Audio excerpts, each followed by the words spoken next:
Thank you. Ma'am साहब, क्या मैं आपके घर थोड़ी देर बैठ सकती हूँ? वो क्या है ना, मेरी बेटी बहुत देर से भूखी है, इसको दूध पिलाना है। हाँ, नो प्रॉब्लम, आ जाओ अंदर। Thank you ma'am, thank you so much. Thank you ma'am. बहुत देर से परेशान थी, रो रही थी, अब दूध पी लिया ना, अब शांत रहेगी, अब मैं आराम से डिलीवरी कर सकती हूँ। ठीक है, वैसे कितने साल की है ये? 8 महीने की है। तुम इसको साथ में ही रखती हो अपने? हाँ जी। घर पे कोई और नहीं है? नहीं। इसके पापा? वो, उनसे मेरी शादी नहीं हुई। शादी नहीं? पर क्यों? जब हम लोग साथ थे तब मैं प्रेग्नेंट हो गई थी।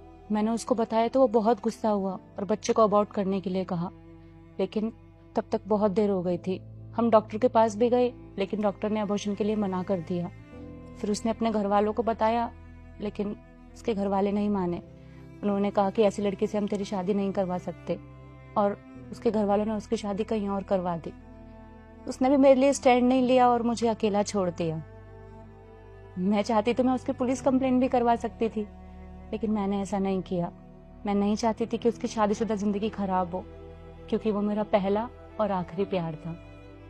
मैंने अपने घर वालों को भी कुछ नहीं बताया, क्योंकि मैं जानती थी कि मेरे घर वाले ये सदमा बर्दाश्त नहीं कर पाएंगे। उसके छोड़ने के कुछ दिनों बाद ही मैंने अपना घर भी छोड़ दिया और इस शहर में आ गई। तब से मैं डिलीवरी का काम कर रही हूँ। इन सब बातों को 1.5 साल हो गया, लेकिन ऐसा लगता है कि कल की ही बात हो। बस अब यही मेरा एक सहारा है। तुम्हारे मम्मी पापा ने तुम्हें ढूंढने की कोशिश नहीं की?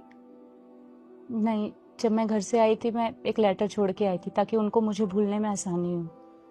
तो इतने सालों में तुम्हारी बात ही नहीं हुई उनसे? नहीं, कभी हिम्मत ही नहीं हुई कुछ बोलने की उनको, तो मैं क्या ही बात करती। और इसके पापा से बात हुई? उसको तो मैं उस दिन ही भूल गई थी जब उसने मुझे इस बच्चे के साथ अकेला छोड़ दिया था और किसी और से शादी कर ली थी। वैसे इसके साथ काम करने में परेशानी नहीं होती? मतलब इसको भी संभालना और डिलीवरीज भी करना। नहीं मैम, अब तो यही मेरा सहारा है, और अब इसको तो मैं किसी और के भरोसे छोड़ भी नहीं सकती, क्योंकि इस दुनिया में मेरा कोई है भी नहीं। और इसके साथ काम करके ना मेरा पूरा दिन मन लगा रहता है, मैं खुश रहती हूँ। बड़ी प्यारी बच्ची है ना? Thank you ma'am. और तुम भी काफी ब्रेव हो। क्या करें, बनना पड़ा, वरना इसकी और मेरी दोनों की जिंदगी खराब हो जाती।